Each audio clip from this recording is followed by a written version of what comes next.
Innalillahi wa inna ilaihi roji'un. Mantan pakar metafisika papan atas, Ki Joko Bodo, meninggal dunia Selasa kemarin sekitar pukul 10 waktu Indonesia Barat di rumahnya di kawasan Pondok Gede, Jakarta Timur akibat komplikasi penyakit yang dideritanya. Kabar wafatnya Ki Joko Bodo pertama kali diposting oleh rekan almarhum Ki Pranalau melalui Instagramnya. Media sosial dan hiburan pun heboh hingga putri almarhum Aida Prasasti mengonfirmasi kabar meninggalnya sang ayah.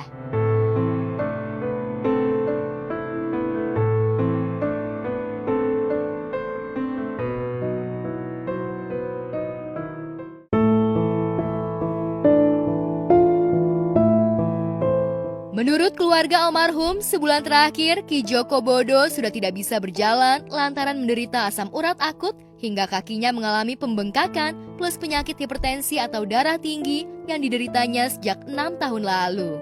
Menurut keluarganya, sejak pulang dari rumah sakit pada hari Minggu 20 November lalu, Ki Joko Bodo meminta dijemur setiap pagi.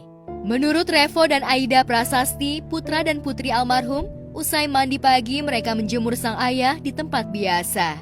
Namun saat matahari pagi menghangatkan tubuhnya, tubuh Ki Joko Bodo justru bertambah dingin. Mendapat firasat tidak enak, pihak keluarga langsung memanggil dokter pribadi. Dokter pun mendiagnosa Ki Joko Bodo wafat pukul 10 waktu Indonesia Barat sebelum beliau dibawa ke rumah dari tempat berjemur.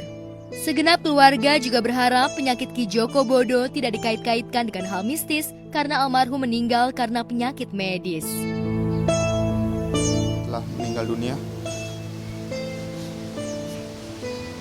tadi pagi pada pukul 10 pagi. Ayah meninggal emang ada penyakit, yaitu ada darah tinggi dan memang tiba-tiba aja meninggalnya. Emang sekarang lagi dalam masa pengawasan dokter. Hari Kamis juga rencananya sebenarnya pengen dikontrol, cuman ya Tuhan berkehendak lain. Ki Joko Bodo meninggal karena sakit ya, nggak ada guna-guna santet, nggak ada karena sakit aja ya. Itu medis, penyakitnya medis aja. Mutlak karena penyakit medis ya. Beliau ada mengidap asam urat bertahun-tahun menderita itu, dan mungkin karena faktor usia juga. Tadi pagi sekitar sebelum jam 10 ya. Jam 9 masih sempat dimandikan dan dijemur. Setelah itu minta minum, masih bisa bicara dan minta minum. Setelah dikasih minum, udah langsung dengan meninggal dengan sangat mudah, dengan sangat gampang. Meski Ki Joko Bodo sudah lama menderita sakit, istri dan anak-anak almarhum seolah belum siap kehilangan sosok yang amat mereka cintai. Ayah tuh sebenarnya pengen ngelihat kakakku nikah, cuman ya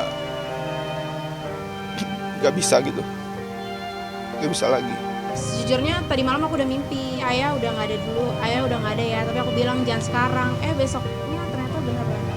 Saya sama beliau udah 15 tahun ya, saya jadi asisten pribadi beliau, kemana-mana sama saya pun juga kaget dari kabarin beliau nggak ada.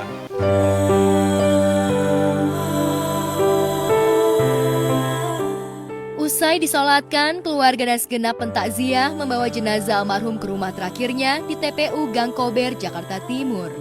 Prosesi pemakaman yang berlangsung pukul 15.20 waktu Indonesia Barat berlangsung lancar karena cuaca cukup cerah.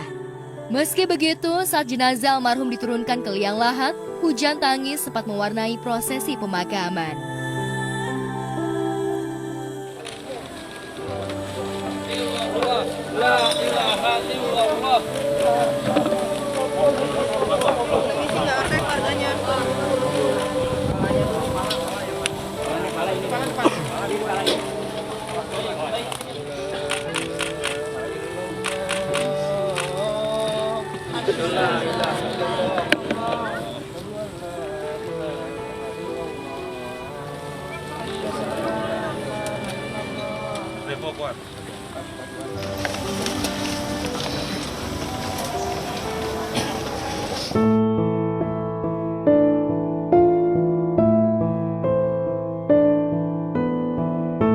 Di mata anak-anaknya, Ki Joko Bodo adalah ayah yang baik yang selalu mengingatkan sholat dan keluhuran budi pekerti. Meninggalkan 4 anak. Ayah itu sebenarnya nggak banyak ngomong ya, lebih kayak, tapi ayah tuh perhatian gitu, lebih sering ngasih contoh dibanding ngomong gitu. Ya ayah sosok yang penyayang ya, lebih banyak bertindak dibanding berbicara ya. Itu aja, sosok yang bekerja keras juga, sayang sama keluarga, sayang sama anak. Oh, dia meninggal juga sangat bagus juga, dengan tersenyum, sama warga yang di Alumor juga baik, silaturahmi dengan warga juga dengan baik, silaturahminya dekat sama warga. Dari dia semenjak dia dari nol sampai sekarang dia terkenal tuh sama warganya dengan baik, dekat. Yang pertama, beliau itu orangnya nyentrik, tapi secara pertemanan orang yang cukup baik, orang yang humble, kemudian juga ya beberapa kali juga syuting bareng saya, ngobrol bareng saya. Jadi memang kalau saya dibilang kedekatan saya, ya saya dekat banget dengan beliau. Cuma memang pas beliau ini sakit, seperti hilang kabar. Kemudian dikontak susah, ketemunya susah, tapi memang secara pribadi orang yang sangat baik. Dilahirkan di Singaraja, Bali, 17 Februari 1964, saat Gunung Agung meletus, orang tua almarhum pun memberinya nama Agung Yulianto sesuai dengan nama gunung terbesar di Pulau Dewata, Bali.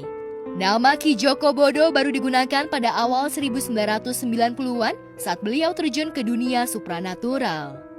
Dengan penampilan nyentrik, rambut gondrong, kumis, dan janggut tebal, sosok Ki Joko Bodo cepat populer, terlebih ia sempat menjadi guru spiritual bagi sederet artis. Namun tak banyak yang tahu, sebelum menjadi pakar metafisika, Ki Joko Bodo pernah 16 kali melamar jadi pegawai negeri, namun nasibnya kurang beruntung. Kepada Ustadz Zaki Mirza dan Terry Putri, Ki Joko Bodo sempat mengungkapkan titik balik hidupnya dari seorang guru mengaji hingga menjadi pakar metafisika nyentrik yang sebenarnya selalu berpedoman pada Al-Quran dan hadis. Kalau Ki Joko tadinya juga guru ngaji, iya bener ya Ki ya? Iya, dikit-dikit lah. Oh serius? Tapi sebelum jadi paranormal tadinya guru ngaji loh, bener ya? Itu kapan sih Ki? Sebenarnya gini ya, aku diam-diam, aku sebenarnya dari dulu udah bisa belajar Quran, mempelajari hadis dan sebagainya. Maka kesuksesku di paranormal sebenarnya inspirasi dari Quran hadis itu. Yang berubah jadi paranormalnya pas kapan dan kenapa tuh Ki? Ya karena itu memang karena proses perjalanan hidup dalam artian bahwa mungkin aku dari dulu tuh ngelamar pegawai negeri sampai 16 kali. Oh enggak awalnya gitu. Iya, enggak terima. Ya karena Tuhan kan memberi akal kepada kita kan. Ya apapun aku lakukan yang penting itu tidak bertentangan dengan Quran dan hadis kan seperti itu. Ada surat dalam hadis itu bilang gini, ketika ada ayam jantan berkokok di tengah malam, kamu berdoalah, mintalah perlindungan, mintalah dari Allah, keutamaan dari Allah. Kemudian ketika terdengar kuda meringkik atau anjing melolong, mintalah perlindungan dari syaitan, Allah dari syaitan. Tapi kemudian ayat itu aku ini, berarti aku minta apapun, berarti aku minta kaya. Oleh Allah aku datang ke Jakarta ini, insya Allah ya aku diberi kekayaan oleh Allah ini. Tapi kemudian aku berpikir sekarang, untuk apa ya aku udah diberi Allah kaya seperti ini, tapi untuk apa aku tidak lebih mendekatkan lagi kepada Tuhan? Subhanallah.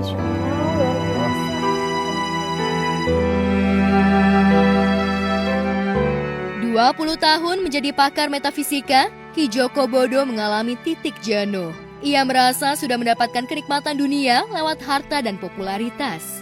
Istana megah yang dinamai Istana Wong Sinting dan gelar paranormal terbaik se-Asia pada dekade 90 dan awal 2000-an menjadi simbol keberhasilan Ki Joko Bodo di dunia supranatural. Tapi saat namanya berada di puncak, Ki Joko mengingat Yang Maha Kuasa yang telah memberikan nikmat kepada dirinya. Hidayah pun datang saat Ki Joko Bodo umroh ke Tanah Suci. Kalau itu adalah hal yang nggak bisa aku jelaskan ya, karena kan hijrah juga kemauan dalam dirinya sendiri gitu. Jadi beliau juga bilang kalau setiap hari tuh manusia tuh hijrah ke arah yang lebih baik. Jadi pengertian hijrah menurut beliau tuh seperti itu gitu. Saya sih senang gitu, maksudnya gak nyangka aja gitu Mas, Ayah bisa kembali kepada fitrahnya, bisa kembali kepada ilmu agama gitu. Maksudnya yang dari dulu dikenal dengan seperti itu nyatanya bisa berubah gitu, bisa berhijrah lah. Hijrahnya beliau itu saya sungguh-sungguh salut dan menginspirasi teman-teman spiritualis semuanya. Jadi dulu itu mungkin ya, sholat jarang, tapi begitu hijrah, Masya Allah, semangat untuk belajarnya. Bahkan tadi saya melihat sendiri, mendengar sendiri, saya ikut sholat jenazah. Saya ngelihat wajahnya langsung sebelum ditutup kain kafan. Bersih, bersinar banget dan tersenyum. Sejak 10 tahun terakhir, Ki Joko Bodo meninggalkan dunia supranatural yang membesarkan namanya. Ia percaya rezeki tidak tertukar hingga mampu menghidupi keluarga lewat profesi baru, yaitu menjadi pemandu wisata religi. Aku melihat Ka'bah ya, alhamdulillah banget, karena yang selama ini yang aku lihat di Indonesia itu cuma gambar-gambar. Nah kemudian aku melihat Ka'bah, aku bisa pegang batu Hajar Aswad dan sebagainya. Waktu itu aku puasa kan di masjid itu, Baitullah itu.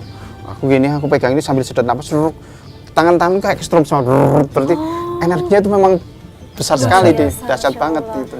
Nah itu yang aku praktekkan di sana. Jadi memang hikmahnya besar sekali, daya tarik secara itu sangat tinggi banget di Masjid Baitullah itu. Sosok almarhum Ki Joko Bodo, terakhir saya Farid lihat bertemu beliau di Cikarang, acara budaya les bumi. Beliau totalitas, datang paling awal, pulang belakang. Dengan kepala pelontos yang selalu ditutupnya dengan kopiah, Ki Joko Bodo nampak berbeda. Ia tidak peduli pada image miring yang seolah melekat pada dirinya. Yang dipedulikan Ki Joko Bodo hanya ridho dari Yang Maha Kuasa. Meski hidupnya banyak kekurangan dan kekilafan, Ki Joko Bodo berharap orang-orang memaafkan dan mengikhlaskan dirinya. Segenap keluarga yang ditinggalkan, juga para sahabat setia almarhum, berharap masyarakat Indonesia mengingat hal-hal baik yang dilakukan almarhum semasa hidup. Selamat jalan Ki Joko Bodo. Iya, ayahku selalu berpesan kalau misalkan apa yang ayahku buat sekarang kayak candi, itu tuh adalah nangis kan. Itu adalah sebuah yang harus, ya itu peninggalan ayahku, yang mana nanti ketika ayahku udah nggak ada, itu adalah karya ayahku yang bisa dikenang sama semua orang. Dan almarhum ini meninggalkan amal jariah, itu Majlis Taklim. Mudah-mudahan amal jariah ini membawa dia menambah pahala sehingga bisa menghangatkan, menyelamatkan, dan bisa menjaganya di alam barzah. Terlebih lagi nanti sampai yang namanya akhirat. Sekarang fokusnya bagaimana keluarga bisa mengikhlaskan semua, kembalikan semua ke Allah, mempermudah perjalanan beliau menuju sang Khalik, kembali ke kesejatian jiwanya sebagai ruh ya. Doakan semuanya seperti itu.